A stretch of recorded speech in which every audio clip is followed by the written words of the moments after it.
land var kalt en frjótt. Þeir ættuðu jörð og reru til fiskjar og hlýttu góðum sínum Óðni og Þóri.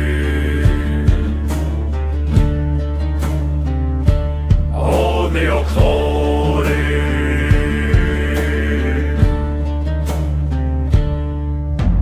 Landskip smíðuðu þeir af eik og sölvaðu dregin af ull.